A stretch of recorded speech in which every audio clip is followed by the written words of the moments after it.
Muy buenas noches. La Fundación Global Democracia y Desarrollo, FUNGLODE, su Consejo Dominicano de Relaciones Internacionales y la Secretaría General Iberoamericana les extienden a todas y todos ustedes la más cordial de las bienvenidas a esta conferencia titulada El regreso del PRI en México, dilemas, oportunidades y desafíos. Saludamos la presencia del presidente doctor Leonel Fernández, de la coordinadora general del Consejo Dominicano de Relaciones Internacionales, doctora Alejandra Liriano, para quienes pido un fuerte aplauso.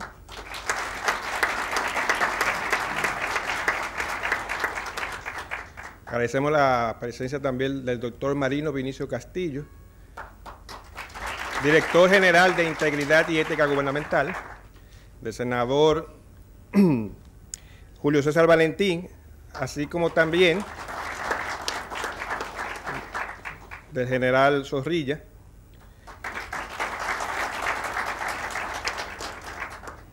de Julio Jiménez, presidente del PRI, el PRI de aquí, porque hay un PRI aquí. Y a todas y cada uno de ustedes, representantes de gobiernos amigos, del cuerpo diplomático y consular acreditado aquí en República Dominicana, autoridades civiles y militares, políticos, académicos, amigos de la prensa, damas y caballeros, sean muy cordialmente bienvenidos aquí. En esta ocasión, como ya les he indicado, se le dará esta conferencia que se enmarca dentro de las actividades que promueve la Fundación de análisis y reflexión de temas de actualidad. En este caso, obviamente, de actualidad en el ámbito internacional, al que no podemos estar ajenos, y que si algo podemos agradecer también del presidente Leonel Fernández es justamente haber abierto esas puertas a que ya no solamente en el área, sino a nivel global, se reconozca ese pequeñito país, pero que ya no tan solo a nivel del deporte, sino de muchos otros ámbitos, se está reconociendo cada vez más y más. Gracias, presidente Fernández.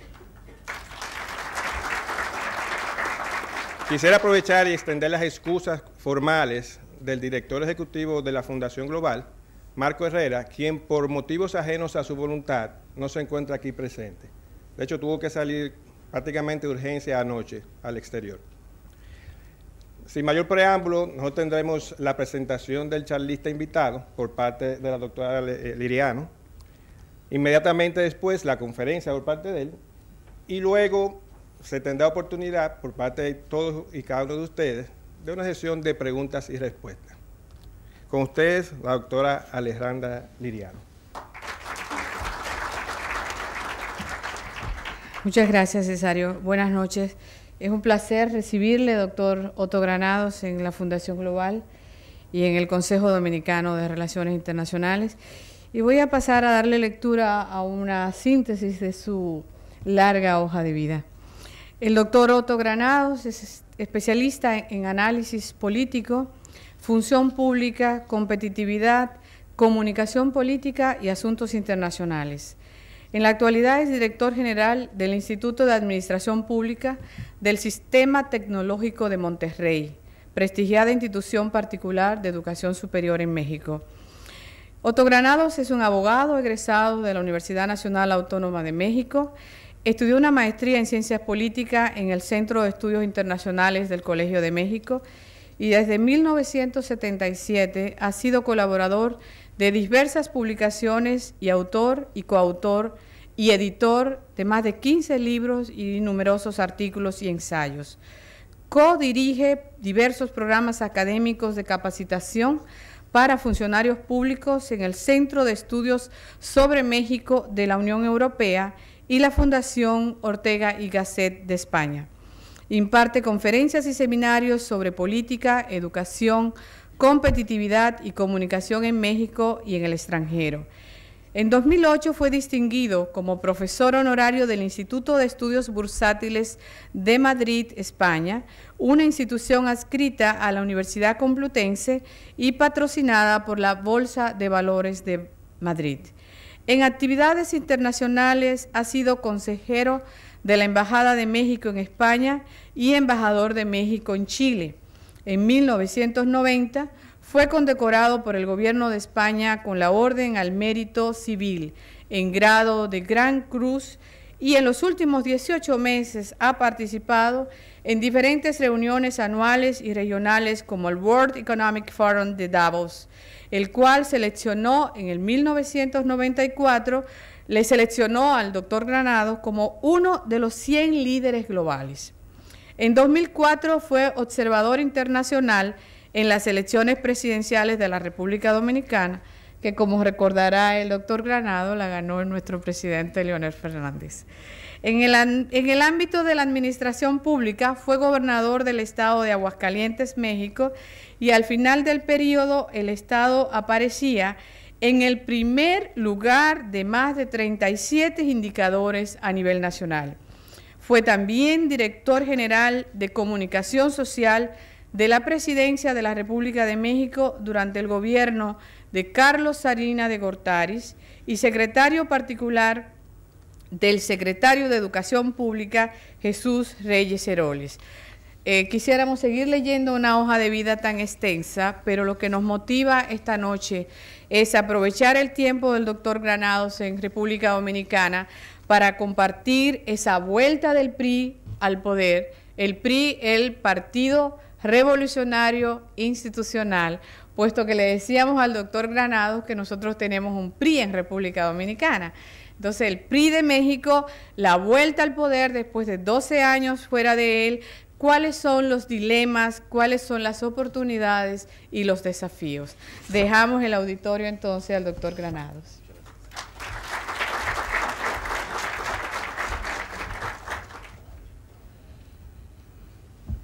Muy buenas tardes a todas y todos ustedes. Quisiera en primer lugar dar mi más sincero agradecimiento al presidente Leonel Fernández por esta muy generosa invitación que la Fundación me ha formulado esta noche para compartir algunas ideas, algunas reflexiones y algunas hipótesis acerca de lo que ha ocurrido en México en la última elección presidencial y en estos primeros 100 días de gobierno. Y estoy particularmente feliz, esa es la palabra exacta, de estar nuevamente en la República Dominicana. En los últimos años en los últimos 9 años he venido probablemente unas 6 u 8 veces, casi prácticamente cada año, 2 de ellas en efecto como observador, como aquí se acaba de recordar.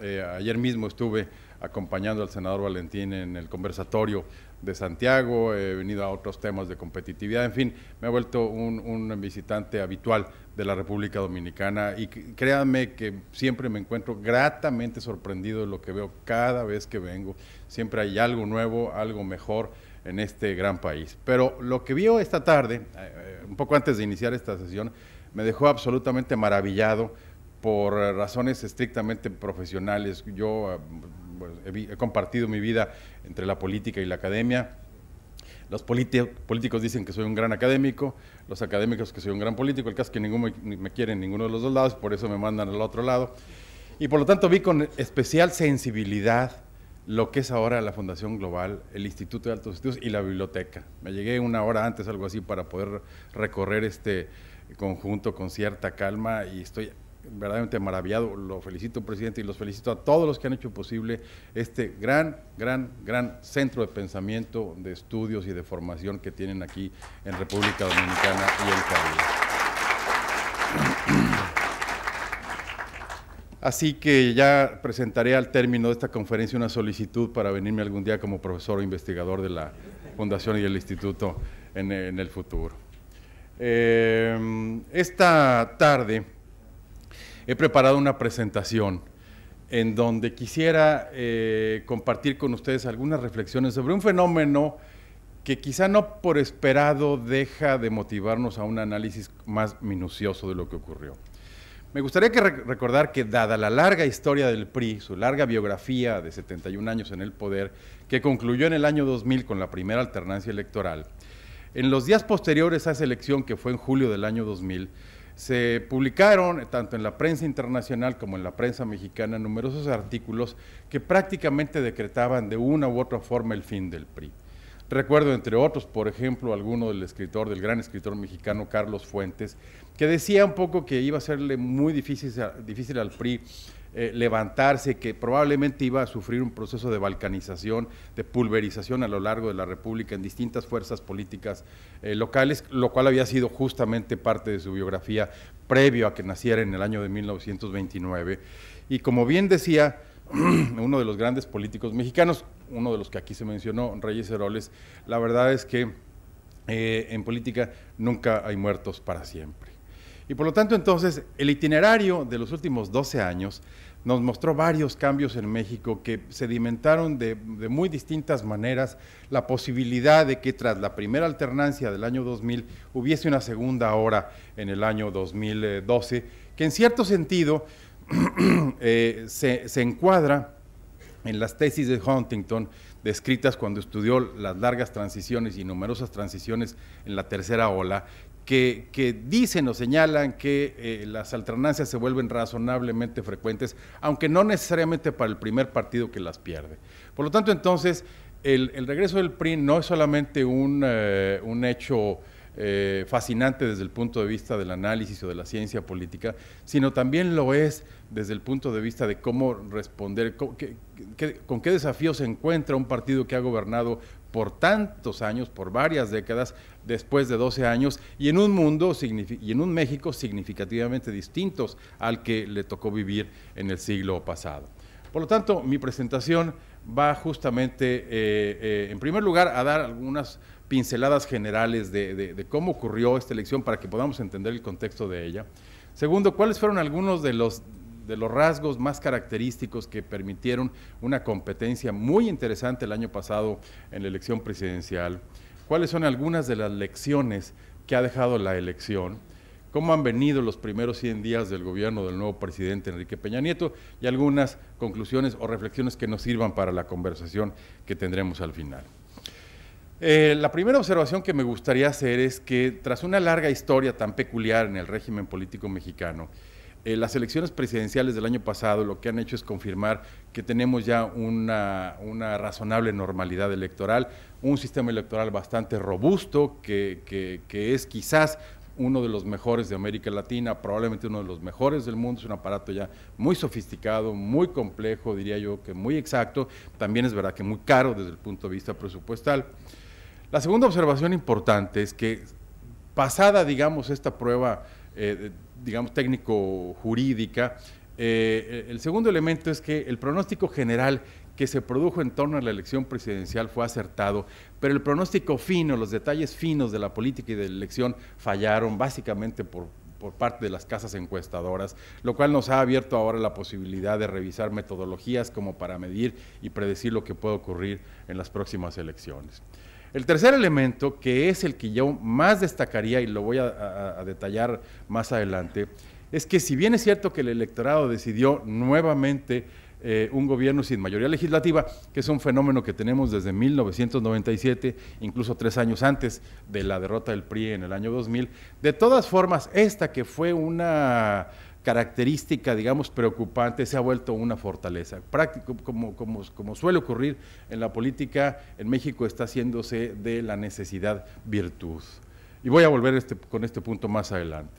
El cuarto es que, como suele ocurrir, toda elección suele ser en un ingrediente y en un componente importante, muy psicológica, muy emocional, y por lo tanto el estado de ánimo del electorado mexicano contó a la hora de decidir su preferencia electoral.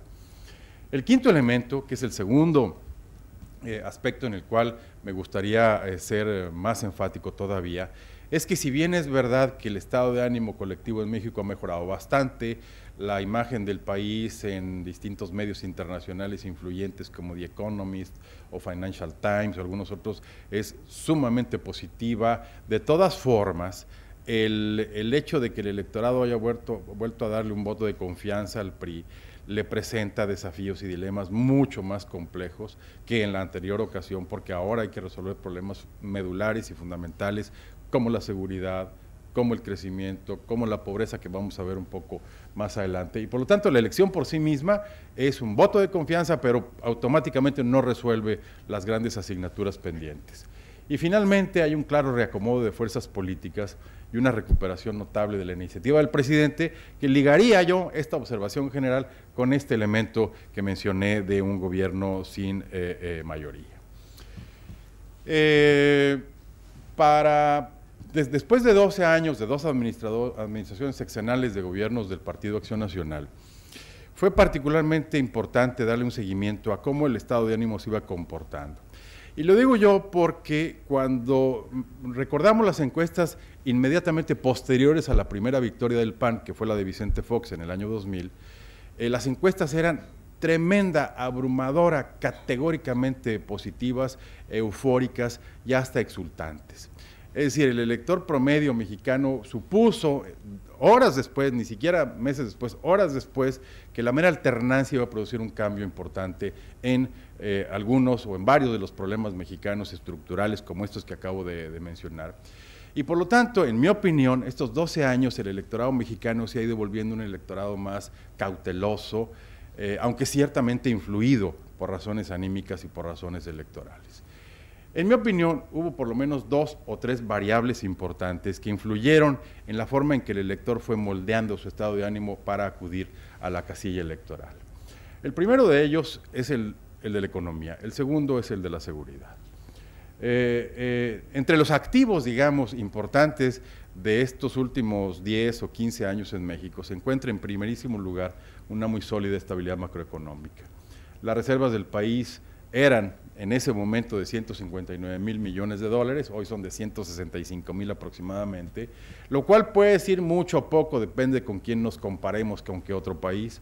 Como dice luego, como me preguntan a veces cuando me encuentro amigos, me dicen, oiga, ¿cómo está su esposa? Pues comparada con quién, les digo, todo depende. Entonces, si comparamos estas reservas con China, pues obviamente parecen pocas, pero si comparamos estas reservas mexicanas con las que tuvimos en algunas de las crisis recurrentes de los años 70, que nos quedamos en un mes con 30 millones de dólares de reservas en el Banco Central, pues entonces este es un activo, digamos, importante. La inflación se mantenía en torno al 3.7%, 3% en el año 2012, una tasa de interés también sumamente baja, llegó a estar en otras épocas en 100, 110% prácticamente, hoy es de 4.5%, incluso ya es de 4%, según la última baja del Banco Central. El déficit se ha mantenido bajo control, si comparamos ahora con Grecia, con España, con otros países europeos, francamente parece bastante bueno y es en general bastante bueno. Una tasa de desempleo también vis a vis lo que ocurre en Europa, sumamente manejable e importante, aunque esconde algunos otros problemas de carácter estructural que eventualmente podemos conversar a lo largo de esta tarde. Y finalmente, México se ha convertido en una economía sumamente abierta. Hoy exportamos prácticamente 1,000 millones de dólares diarios, gracias justamente a los tratados de libre comercio que tenemos firmados, que ha sido realmente uno de los elementos, de los parteaguas históricos y económicos para un país de economía cerrada y tan nacionalista desde el punto de vista económico como fue México a lo largo de prácticamente todo el siglo XX. Nomás quisiera darles un dato comparativo también. En el año de 1971, todo el año del 71, México exportó 1,000 millones de dólares. Hoy esa misma cantidad la exportamos en un día. Sin embargo, a pesar de este claro, también está el oscuro. Y en los pliegues del claroscuro están algunos de los desafíos que tiene ahora el nuevo gobierno. El primero de ellos es que, a pesar de cifras tan buenas desde el punto de vista macroeconómico, nuestra tasa de crecimiento ha sido apenas en la última década de alrededor de 2%. Esto evidentemente se tradujo o tuvo un impacto importante en que el crecimiento del PIB per cápita, en nuestro caso, fuera uno de los más bajos en un conjunto de países seleccionados, como lo podemos ver aquí, de menos 2%. Por lo tanto, ese primer componente, aquí en la mentalidad de la gente, decir, bueno, una macroeconomía sumamente buena, estable, una economía que muestra niveles de apertura y de sofisticación manufacturera incluso tan importantes, no estaba y no está todavía traduciéndose en indicadores que le representen un cambio significativo al ciudadano común y corriente. Si la economía no ha crecido o no creció durante esa década o a tasas sumamente bajas como las que acabo de mostrar, pues entonces lógicamente la generación de empleo ha sido tremendamente modesta a lo largo de los últimos 15 años. Si bien es cierto que México requiere más o menos crear 1.000.000, 1.100.000, 1.200.000 nuevos puestos de trabajo cada año, lo que hemos estado creando es aproximadamente unos 400.000 empleos anuales en el sector formal de la economía. El tema de la informalidad no lo menciono aquí. Y finalmente, con una tasa de crecimiento bajo, con una generación muy baja de empleo, pues obviamente el tema de la pobreza repuntó en los últimos años. Hubo un esfuerzo importante que se hizo en la primera presidencia panista, que cabe subrayar, donde el diseño, la formulación y la ejecución de las políticas antipobreza fueron exitosas, ciertamente exitosas, y permitieron una reducción en las 3 variables en que se mide la pobreza importante del año 2000 hasta el año 2006. Sin embargo, del 2006 al 2010 ha empezado a repuntar. Es cierto que aquí se nos cruza la crisis financiera e internacional del año 2008, pero también muestra algunas de las peculiaridades de una estructura económica a la cual le hace falta poderosamente crecer en términos de innovación, de competitividad, de productividad y de educación, uno de los temas en los que se ha enfocado el nuevo gobierno. Y finalmente, la inequidad no ha cambiado de manera significativa en los últimos años. Hoy en la actualidad, la distancia entre el decil más bajo y el decil más alto, que en el promedio de los países de la OCDE anda más o menos en 9 veces, en el caso de México es 26 veces. En los años 60, era de 34, 36 veces, o sea, quizás hemos mejorado un poco, pero francamente demasiado poco. Y por lo tanto, esto se ha convertido en un reto de política pública y de crecimiento económico fundamental. Por lo tanto, el primer elemento con el que llega el elector a la casilla, o que llegó el elector a la casilla, es de una economía, digamos, contrastante, paradójica. Por un lado, con muy buenos datos macroeconómicos, buen nivel de crecimiento, pero por otro que no ha llegado en el pipeline, digamos, hacia el consumidor promedio o hacia el mercado promedio.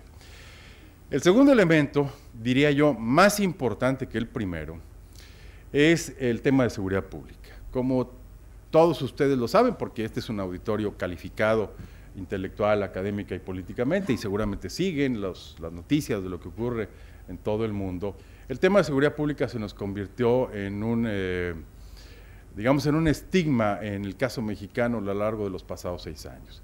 Pero me gustaría subrayar que no solamente se trató o se ha tratado de un problema sustantivo, existente y de política pública, sino que este problema se convirtió a lo largo de varios años en prácticamente la narrativa nacional, y diría yo que casi la única narrativa en México durante los años anteriores. Por lo tanto, entonces, el elector promedio, el ciudadano promedio, yo mismo, mi familia, en fin, mis amigos y demás, nos acostumbramos, digamos, malamente en los años anteriores a vivir con una narrativa política y mediática en torno o muy concentrada, casi de manera monotemática, en este problema que existe, por supuesto, que es real, pero que a cuya realidad hubo que adicionar, en efecto, esa narrativa. Y esto tuvo un impacto psicológico, creo yo, muy importante en la decisión de voto del mexicano el año pasado. Fíjense ustedes cómo la percepción de inseguridad, tanto en las entidades federativas, México tiene la Ciudad de México más 31 estados y alrededor de 2.500 municipios, de manera gradual, del 2005 hasta el 2011, fue creciendo esta percepción de inseguridad. Vean en esta barra, por ejemplo, casi aumentó 25 puntos porcentuales entre 2005 y 2011. Entonces esto introdujo naturalmente un nivel de estrés colectivo en torno al tema y al problema de la seguridad. El segundo elemento en esta parte de inseguridad es que provocó un efecto, llamémosle depresivo, en el electorado, de decir, bueno, tal como están las cosas no vamos a mejorar. y las encuestas eran clarísimas. Esta encuesta que hizo el Instituto Nacional de Estadística, con asesoría de la Oficina de Naciones Unidas para el Control de la Droga y el Delito, mostraba o preguntaba, por ejemplo, si el elector o el ciudadano promedio creía que las cosas iban a mejorar en los siguientes meses. Bueno, como ustedes pueden ver, a nivel de la colonia, del estado o del país, pues el porcentaje de expectativas optimistas o positivas en este sentido era relativamente bajo. A nivel nacional, a nivel de los estados, 20%, y en el país la percepción de que iba a empeorar es todavía digamos, del 40%. El caso es que ese nivel de estrés se traducía en una falta, digamos, de esperanza. La combinación de estas dos variables o de estos dos elementos, pues obviamente se tradujo muy claramente en el estado de ánimo con que el elector llegó a la elección de julio del año pasado. Esta, que fue una de las últimas encuestas previas a la elección, hacía la misma pregunta: ¿usted considera que las cosas están mejor o peor que hace un año, que hace dos y demás? En las tres variables importantes, seguridad, economía y política, el porcentaje de quienes respondían que la situación era peor era significativamente mayoritario en la población encuestada. Si traducimos este estado de ánimo, insisto, todo fenómeno electoral, a veces uno tiende a votar más con el estómago y con el hígado que con la cabeza, pues entonces naturalmente que determinó en buena medida que el electorado quería un cambio. Primero llegó el elector con un estado de ánimo relativamente pesimista en torno al futuro del país, el futuro de la economía, el futuro de la seguridad.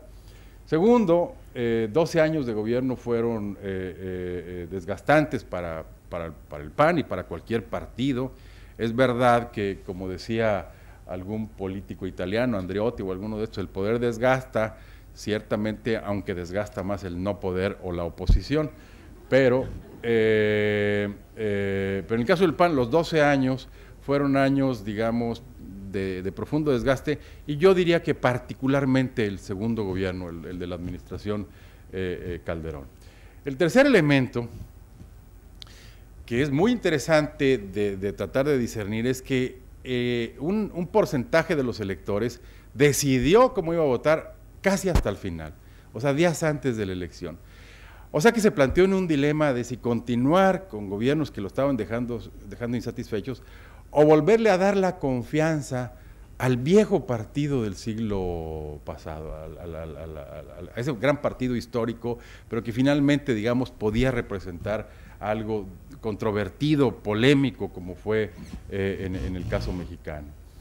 El cuarto es que hubo un claro voto de castigo hacia los gobiernos del PAN, y finalmente un voto dividido entre la presidencia y el poder legislativo. Simplemente como para reflejar numéricamente algunos de estos elementos, cómo votaron y cuántos votaron, y ahorita esto lo voy a pasar muy rápidamente. En México la lista, el padrón electoral, tiene casi 80 millones de personas, y curiosamente la participación ha venido bajando relativamente. En el 94, cuando se eligió al presidente Zedillo, fue de 77%, con el presidente Fox de 64%, con Calderón de 59%, y volvió a ser en 2012 prácticamente idéntica a la del año 2000, aún teniendo un padrón más grande que el que teníamos en el año 2000. Y el número de votos, el presidente Peña, ahorita en la lámina siguiente lo detallo, tampoco ha variado de manera muy significativa, entre 16 y 17 millones de votos. En el caso del PRI y en el caso del presidente Peña, en esta ocasión, el porcentaje de participación que hubo sobre el padrón electoral fue de 63%, Peña tuvo casi 20 millones de votos, seguidos del candidato de la izquierda, el Partido de la Revolución Democrática, el PRD, con Andrés Manuel López Obrador, que tuvo casi 16 millones de votos y que fue una relativa sorpresa porque se levantó, ahorita lo vamos a ver en las encuestas, de una posición bastante desventajosa al principio a terminar como segunda fuerza electoral. Y el gran partido que había hecho la alternancia en 2000, que fue el PAN, se fue hasta el tercer lugar, cosa que por cierto le pasó al PRI en el año 2006, que cayó el gran partido histórico de 71 años, se fue en 2006 al tercer lugar. Algunos de los datos relevantes es que, por ejemplo, el PRI duplicó su votación respecto de la que tuvo 6 años atrás. El PAN perdió 2,5 millones de votantes y de votos respecto del año 2006, la anterior elección, y el PRD superó por vez primera su techo electoral, que era de 14.7 millones de votos, hasta llegar a casi 16 millones de votos. Digo yo que ese estado de ánimo influyó porque aún ya cerca de la elección, prácticamente 25% de los votantes lo decidió o al momento de votar 13% o en la última semana el 12%. Es decir, ese dilema que enfrentó el elector en la casilla fue determinante como para el resultado que acabamos de ver. Pero además hubo otras cosas que nos han mostrado un electorado en México que a veces suponemos que lo conocemos perfectamente bien, o en la política o en la academia, y no necesariamente porque todo el tiempo parece dar sorpresas. Por ejemplo, se dijo a lo largo de la campaña que el voto de Peña iba a ser básicamente el voto tradicional del PRI, gente mayor, de menor escolaridad, de zonas rurales o semiurbanas. La verdad es que ya no hay compartimentos estancos del elector. El elector está votando por los tres partidos principales de manera muy variada, muy heterogénea, como lo podemos ver en este caso. Por ejemplo, vis a vis Peña contra López Obrador, el profesionista, que teóricamente se supone que tiene pues un nivel de escolaridad y que por lo tanto podría ser más crítico, más riguroso a la hora de decidir, pues prácticamente votó igual por Peña que por López Obrador. En el caso del estudiante, que son naturalmente más críticos, quizá la distancia es un poquito mayor, pero tampoco demasiado mayor entre Peña y López Obrador. Los empleados del gobierno, por ejemplo, del gobierno panista, son 12 años de gobiernos panistas, votaron al parecer más por Peña que por López Obrador, aunque en un porcentaje muy semejante, y seguramente menos por el caso del PAN. En términos de edades también, los nuevos votantes, los que tienen ahora más de 18 años y que fueron a votar por vez primera, pues tampoco fueron tan distintos entre Peña y López Obrador, el 12% para el primer caso y López Obrador para el segundo. En los poquito más mayores, de 25 a 35 años, 23 y 23, o sea, prácticamente lo mismo. O sea, ¿qué es lo que nos quiere decir esto? O los que están en las redes sociales y en el acceso a Internet, que el electorado es más, nos da más sorpresas de las que uno puede suponer. Y a nivel de distribución geográfica, el mapa electoral también cambió de una manera casi puntual. O sea, si ustedes se fijan, este color azul son los estados que ganó el PAN en el año 2006, ganó una buena parte de la República, casi la mitad, 16 estados. López Obrador ganó 16 estados. Este año, en 2006, el PRI no ganó ningún estado. En cambio, en 2012, el PRI repuntó y ganó 20 estados, de 0 a 20 estados en 6 años. López Obrador, el amarillo o el PRD, perdió 8 de los 16 que había ganado antes, y en el caso del PAN perdieron 13 de los que ganaron en 2006, 13 estados perdieron en estos 6 años. Una de las características más relevantes, en mi opinión, de esta elección es que el tema de las encuestas ha comenzado a ser puesto en duda. En el caso mexicano reciente, por razones metodológicas o de otro tipo, aún no hay una explicación clara, a estas alturas no la tenemos, pero teniendo en efecto una batería de 6, 12, 15, teóricamente buenas casas encuestadoras, ninguna de ellas, salvo una o dos, que se aproximaron, el resto erró de una manera dramática. O sea, prácticamente todas las encuestadoras se equivocaron 2 veces. La primera, todas predijeron la victoria de Peña desde el principio, pero ninguna acertó en los porcentajes finales. Y el segundo error fue que todos estimaron que el PRI tendría arrastrado por el voto del candidato presidencial mayoría legislativa, pero tampoco ninguna acertó. ¿Por qué razón? Bueno, es algo, insisto, que está en discusión. En este gráfico vemos, por ejemplo, aquellas de la más acertada a la menos acertada, como decimos, son 10 casas importantes encuestadoras que en otras ocasiones habían mostrado un desempeño técnicamente acertado. En esta ocasión fallaron, excepto esta de María de las Heras, que fue la que más acertó, una gran encuestadora que falleció tiempo después de alguna enfermedad crónica y que solía hacer hasta sus últimos meses de vida encuestas para El País, para el periódico español El País, sobre temas de México y a veces de América Latina, pero el caso es que ninguna de estas, vean en este caso el margen de error fue de 12%, me parece que es francamente ya como para haber cerrado el negocio. O visto de otra forma, este fue el resultado final. Peña ganó por 6.51% y el resto de las casas encuestadoras, algunas, salvo estas dos otra vez, Ipsos, que es una firma internacional, más esta de María de las Heras que les cuento, fueron las más aproximadas al resultado final. El resto también erró de tomo a lomo. Uno de los mensajes que el electorado dio, y yo me lo explico por esa decisión tomada casi hasta el final, es que la composición del Congreso, tanto de la Cámara de Senadores como de la Cámara de Diputados, quedó nuevamente sin mayoría absoluta para el partido en el gobierno. En el caso del Senado, que tiene 128 senadores, el PRI tiene 53 en este momento, el PAN 38 y así sucesivamente. En el caso de la Cámara de Diputados, que tiene 500 diputados, el PRI quedó con 208 diputados, por cierto, un poco menos que en la legislatura anterior, el PAN con 116, el PRD con 98 y así sucesivamente. Por lo tanto, esta composición parlamentaria hacía imposible para el PRI obtener solo reformas legislativas que requieren la mitad más uno de la Cámara de Diputados o de la Cámara de Senadores, y las reformas constitucionales requieren 2/3 de la votación de ambas cámaras, más la mitad más uno de las legislaturas locales, las de los estados de la República.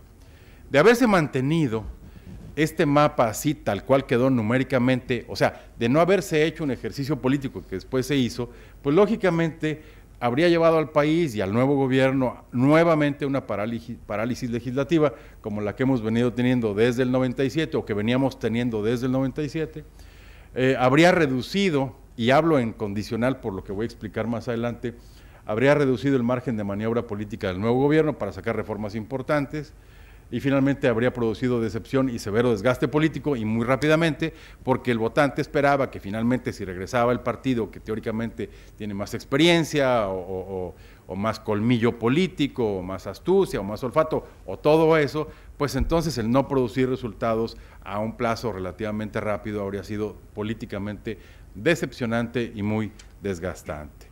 Por lo tanto, la elección nos mostró algunas lecciones importantes. Primero, insisto, una organización electoral que ya no es una preocupación ni un dolor de cabeza en México como lo fue en otras épocas. Votantes mucho más autónomos de lo que suponemos en prácticamente todos los partidos. Los 3 candidatos principales captaron todo tipo de electores muy heterogéneos. Hubo nuevamente, como desde 97, un voto dividido. El votante prefirió contrapesos a reformas, pero, y este pero lo pongo casi en mayúsculas, esto hizo que la negociación política se trasladara a los partidos y al Congreso. Esto abrió, en mi opinión, una gran oportunidad para Peña, porque hizo de la necesidad virtud. O sea, si al final del día lo que mostró el mensaje del electorado era que quería un gobierno dividido, lo que hizo fue empujar un modelo, digamos, de alta polarización, como el que legislativo, ejecutivo, como el que se tuvo en las 2 administraciones anteriores, a un modelo de alta colaboración, gobierno-oposición. Y la apuesta le funcionó. En primer lugar, dividiría yo en 2 partes estos 100 días del presidente Peña.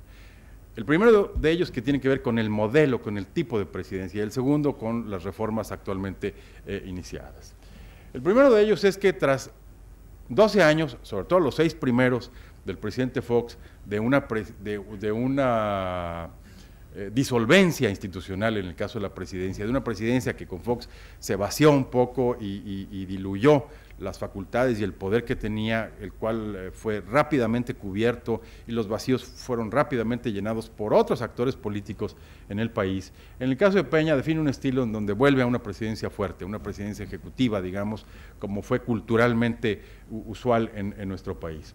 Segundo, por eso lo repito nuevamente, hizo de la necesidad virtud y convirtió la negociación con las oposiciones, con las 2 principales oposiciones, el PAN y el PRD, en una verdadera prioridad política, básicamente porque sabía que esa era la llave con la cual podía empezar a promover o a impulsar reformas que dieran la señal de que había resultados o por lo menos inicio de políticas públicas efectivas muy rápidamente. Tercero, remodeló el discurso público, desplazando el tema de seguridad de la agenda narrativa cotidiana del presidente. No es que el problema haya desaparecido, ahí está y es muy complejo, pero sí por lo menos nos dimos cuenta casi por exclusión de que resultó un alivio psicológico el no estar escuchando ya todo el tiempo y todo el día un poco esa narrativa. Y le permite, en mi opinión, al gobierno una mucho mayor concentración como para examinar la naturaleza del problema a fondo, como para elaborar un diagnóstico apropiado y como para elaborar la política pública que puede en efecto disminuir los niveles de inseguridad y los problemas puntuales. Cuarto, ha aprovechado muy bien el bono del inicio, que digamos esta luna de miel que a veces suele ocurrir, en este caso un bono de inicio y de confianza. ¿Para qué? Para proyectar una imagen de efectividad y de resultados rápidos.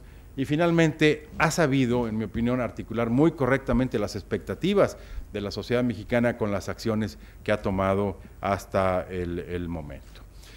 Yo diría que ha habido 4 iniciativas en estos 100 días fundamentales. La primera de ellas, paraguas, digamos, transversal, que es un ejercicio que se ha llamado el Pacto por México, donde, insisto, es la expresión un poco de que pasamos de un modelo de alta polarización política a un modelo de alta colaboración política entre distintas fuerzas.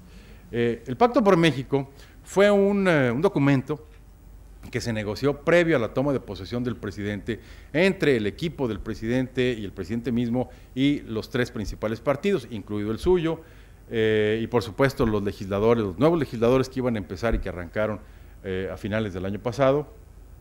Este pacto lo que establece son 95 compromisos puntuales y calendarizados en torno a temas muy específicos: Estado de Derecho, crecimiento, seguridad, transparencia y gobernabilidad. Quisiera aquí decir algo que me llama mucho la atención y que justamente para eso son think tanks como la Fundación Global, etcétera. Quizá por vez primera, en mi opinión, y en los años que he estado yo, tanto en la academia como en la política, este gobierno es el que ha empezado en mejores condiciones de calidad de la información. O sea, la cantidad de estudios, de documentos, de investigaciones, de muy distintos organismos académicos o internacionales en torno a estos 5 temas es la más rica que hayamos visto en México en muchos, muchos años. De tal manera que eso sirvió para clarificar un poco el diseño y la formulación de la política pública en Estado de Derecho, en educación, en competitividad, etcétera, y vaciarlo en este documentito que son los 95 compromisos. Si ustedes entran a internet, ahí hay una página que se llama así, pactopormexico.org, y trae esos 95 compromisos con un nivel de detalle realmente microscópico casi. Por ejemplo, el 43, que tiene que ver con una reforma reciente, dice, bueno, vamos a fomentar la competencia en radio y televisión. Entonces se plantea cuándo se va a presentar la iniciativa legislativa al respecto, primer semestre del 2013, cuándo se supone que debe estar procesada o aprobada por el Congreso, cuándo se supone que debe estar, digamos, ya mostrando resultados importantes, en este caso, por ejemplo, en nuevas cadenas de televisión, en un mercado más competido, más plural, más rico, que es para el 2018, y si requería algún tipo de partida presupuestal adicional. En este caso no, porque es una facultad regulatoria y una reforma lo que se está haciendo en ese sentido. Y así como esto, están los 95 ahí señalados. Esto me parece que ha sido un tremendo éxito para este gobierno, porque definió la agenda, fijó la agenda, estableció la agenda en la cual están trabajando los principales actores políticos. Pero además mandó un mensaje al conjunto del país y a las élites de distinta naturaleza de que hay un programa y de que en torno a causas compartidas el gobierno y las distintas oposiciones están trabajando en un esquema de alta colaboración. Creo yo que ha sido realmente un ejercicio bastante fino, un ejercicio político demasiado fino e incluso sofisticado en este sentido. De ahí han derivado 3 acciones, tomé estas como ejemplos, digamos, de las más relevantes, pero hay más. La primera de ellas fue una reforma constitucional en materia educativa que el presidente anunció el día mismo que tomó posesión. Todos los estudios, las investigaciones, los sondeos muestran que este es un elemento en donde México se ha quedado profundamente atrasado. Tenemos un sistema educativo ya muy complejo, 34, 35 millones de mexicanos están en el sistema educativo público. Estamos dedicando, entre gasto público y privado, casi 7% del PIB. Es el área que más se lleva del presupuesto, de los presupuestos generales del Estado. Y sin embargo, los resultados que tenemos medidos a través de las pruebas internacionales como PISA son catastróficos. En las 3 especialidades, matemática, ciencia y lengua, obtenemos el lugar número 31 o 32, no estamos más abajo porque hasta ahí llega la medición de PISA, de la OCDE, pero entonces se volvió una prioridad máxima, porque además el tema educativo, el tema de telecomunicaciones tiene una dinámica distinta, pero el educativo es algo emocional para los padres de familia. Las encuestas, no las voy a mostrar para no atiborrarlos de información, pero las encuestas mostraban que para los padres de familia, para ese elector indeciso que votaba por el PRI o por el PAN, etcétera, etcétera, esta era un área fundamental. Entonces el presidente decide lanzar una primera reforma educativa que va directamente a una parte fundamental del proceso de enseñanza-aprendizaje, que es el maestro, y que es crear y establecer un nuevo sistema de servicio docente profesional con base en el mérito. A partir de ahí, definir las políticas de contratación, de evaluación, de ascenso, de permanencia y, diría yo, esto no lo trae la reforma, debiera complementarse con la quinta variable, que es la de tipo salarial. Es decir, distinguir el salario para que sea parte, digamos, por lo normal y una parte ligada al desempeño, para que haya incentivos y los profesores tengan tanto un incentivo, digamos, importante como un incentivo de que pueden salir si no cumplen las expectativas. Esto fue acompañado del lanzamiento de un nuevo sistema de evaluación educativa que se encargará de instrumentar esta reforma. Se va a crear, ya existe un Instituto Nacional de Evaluación Educativa, pero ahora se va a volver autónomo con nuevas facultades, etcétera, etcétera. Y finalmente, esto coincidió con la detención de la presidenta del sindicato magisterial, creo que se publicó un poco el tema por razones diferentes, pero evidentemente también es un mensaje importante al respecto. La segunda reforma clave es la que tiene que ver con las telecomunicaciones. Los estudios de la OCDE, del World Economic Forum, del Banco Mundial, del BID, de todo Dios, muestran que parte del problema del bajo crecimiento de la economía mexicana tiene que ver con sus serios problemas de competitividad en el sector educativo, en el mercado laboral, cuya reforma ya se hizo al final del presidente Calderón, con las telecomunicaciones y con otras áreas fundamentales. Por lo tanto, entonces, Peña opera con la primera de esta reforma educativa y procede rápidamente con la segunda, que tiene que ver con las telecomunicaciones.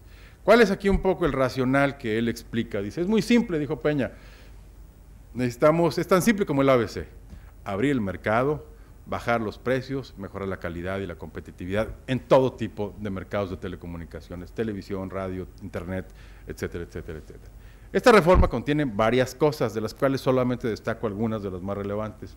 La mayor competencia y la menor dominancia en todo el sector. Un solo grupo tiene actualmente entre el 75 o 78% del mercado en telefonía fija y en telefonía celular. Bajo cualquier criterio, incluso hasta semántico, es un agente tremendamente dominante. Por lo tanto, la reforma corregirá eso, plantea que ningún actor podrá ocupar hasta el 50% del mercado en este sentido. Regulaciones mucho más eficientes. Durante el siglo pasado, normalmente la asignación de concesiones de radio y televisión era pues básicamente a dedo, como se dice. Ahora habrá un Instituto Federal de Telecomunicaciones cuyo modelo es más parecido probablemente a la FCC de Estados Unidos, autónomo o semiautónomo, o por lo menos un organismo de Estado que se encargará de asignar las nuevas concesiones, dos de las cuales van a ser nuevas cadenas de televisión abierta. En México hay dos grandes, como ustedes saben, dos grandes cadenas que controlan prácticamente el 98% del mercado, que son Televisa y Televisión Azteca. Ahora el gobierno concursará o lanzará a concurso dos nuevas cadenas o señales de televisión abierta y lo más importante, tanto en radio como en televisión, con inversión extranjera. En el caso de televisión abierta, si mal no recuerdo, 100%, y en radiodifusión 49%. que en la práctica ya se tiene. Uno de los grandes grupos radiofónicos en México está participado 50-50 por un grupo mexicano y el otro 50 por Prisa, el grupo Prisa español. Y luego, como les decía, un nuevo sistema de asignación de concesiones. Esta reforma es una reforma realmente importante para el país porque puede dar resultados a mucho más corto plazo, mejorar enormemente la capacidad de conectividad en banda ancha y en general en el mercado de las telecomunicaciones y evidentemente ayudar a resolver uno de los problemas importantes de competitividad para la economía mexicana. Y por último, el de la seguridad. Decía yo, no es que el gobierno se haya desentendido del tema, no.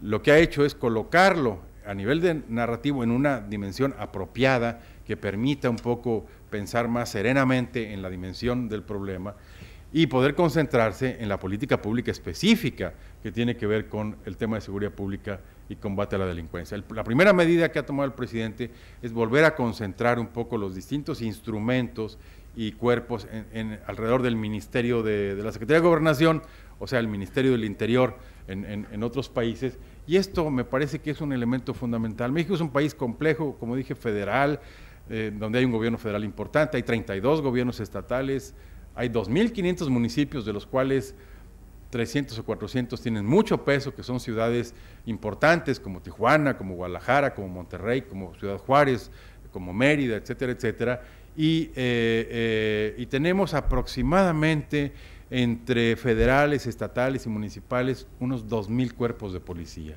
Evidentemente es imposible diseñar una política pública de seguridad eficaz con tal nivel de atomización de la capacidad de fuerza del Estado mexicano en su conjunto. Por lo tanto, entonces, la orientación que lleva hasta ahora el diseño de la política tiene que ver con llegar a crear a mediano plazo una especie de policía nacional única.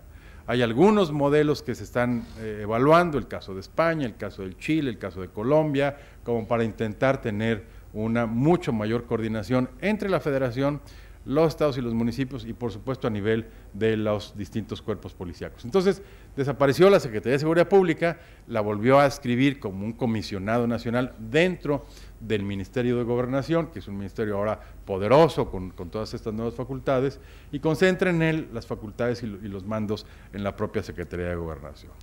Estos son los 4, digamos, elementos fundamentales de estas reformas. ¿Cómo va la percepción en este momento en el caso de los mexicanos de acuerdo con las últimas encuestas?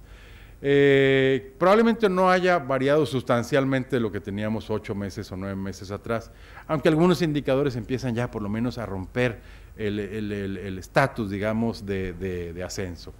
En el caso de la seguridad, de los niveles que llegamos a tener en otro momento de 84%, pues hoy vamos en el 73%, los que piensan que la situación va peor o menos peor por lo menos, y ha empezado a subir un poquitín de aquellos que estaban en el lado positivo, optimista, de 14% a un 25% en la actualidad.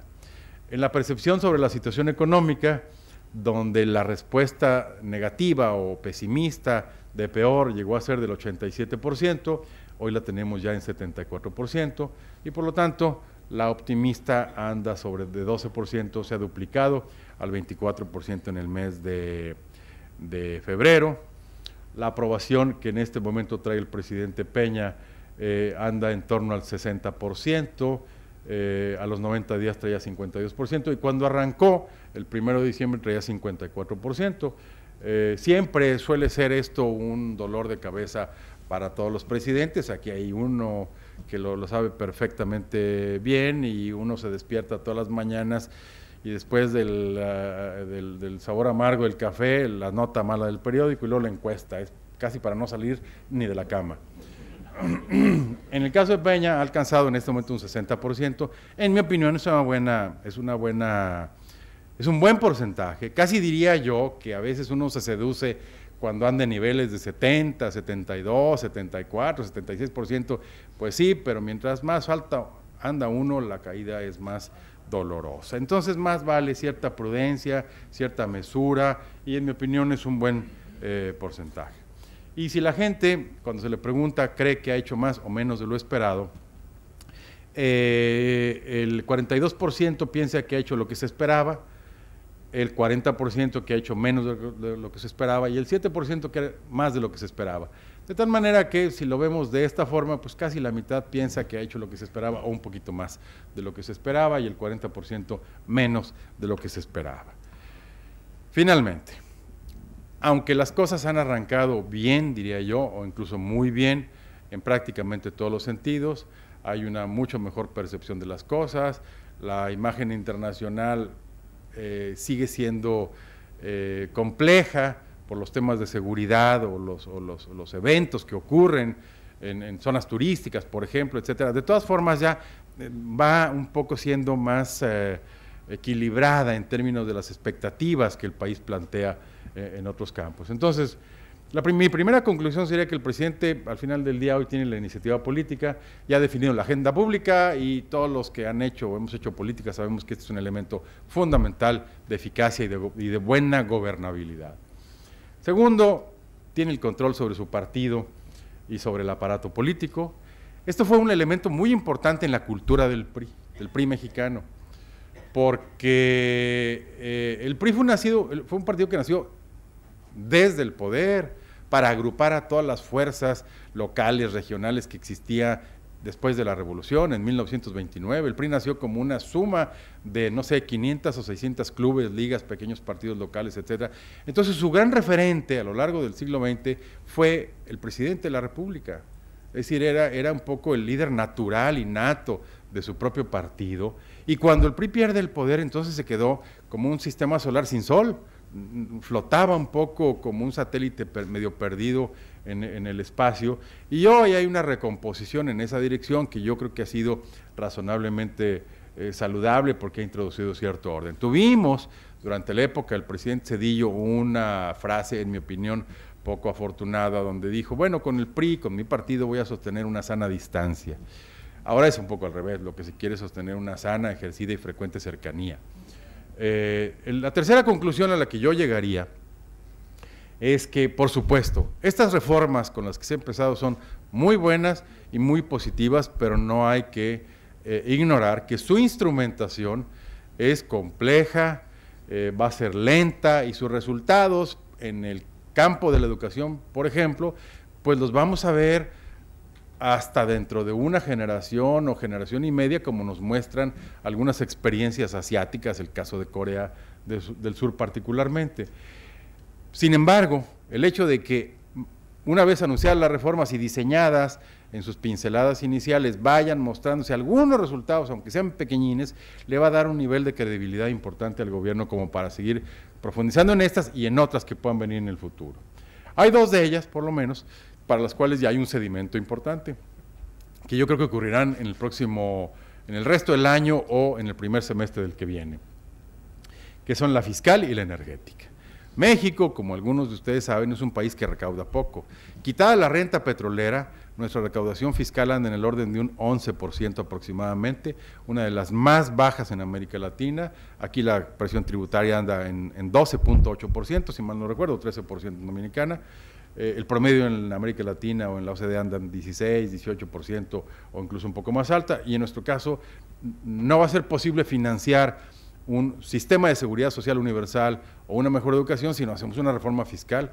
Y si no hacemos una reforma fiscal, no vamos a poder hacer la otra, que es la energética, que requiere que Pemex, la gran empresa petrolera mexicana, pues tenga mayor capacidad de inversión para invertir en aguas profundas, para modernizarse, etcétera, etcétera, etcétera, porque hoy Pemex es el gran proveedor de recursos al presupuesto federal. Entonces la mano siempre, aquí no invisible, sino muy visible del Ministerio de Hacienda, toma la renta petrolera para financiar los presupuestos del Estado, y eso es un juego, un círculo vicioso del que solamente saldremos si hacemos una buena reforma fiscal que le dote al Estado de recursos suficientes para hacer cosas, y una energética que modernice una empresa que, como quiera que sea, es una de las grandes empresas petroleras a nivel mundial, y son las dos reformas que vienen para los próximos meses. No hay muchos datos todavía, está muy en discusión cómo confeccionar, cómo hacer el tejido fino de ambas reformas. Quinta conclusión a la que llegaría es que el voto de confianza para este presidente y para el PRI solo podrá consolidarse, va bien, pero solo podrá consolidarse si hay una traducción razonablemente sensible y sentida en materia de empleo, de crecimiento y de bienestar, razonablemente concretos, tangibles y medibles. Y la prueba de fuego de que esta situación y los gráficos que mostraba yo al principio de empleo, crecimiento, van por buen camino, la vamos a tener en el horizonte de los próximos 3 años, hasta el año 2015, que serán las elecciones intermedias legislativas en México, cuando se renueva la Cámara de Diputados completa, el Senado no, es hasta 2018, pero suele ser un test muy importante del nivel de fuerza, de confianza y de popularidad del presidente de la República, insisto, en un régimen presidencialista como el caso de México. Así que lo que esperamos los mexicanos es ir con prudencia, con cautela, pero sobre un camino muy firme hacia pues niveles de crecimiento, de equidad y de menor desigualdad con los que hemos arrancado esta nueva esperanza mexicana. Y hasta aquí mi presentación. Mil gracias a todos.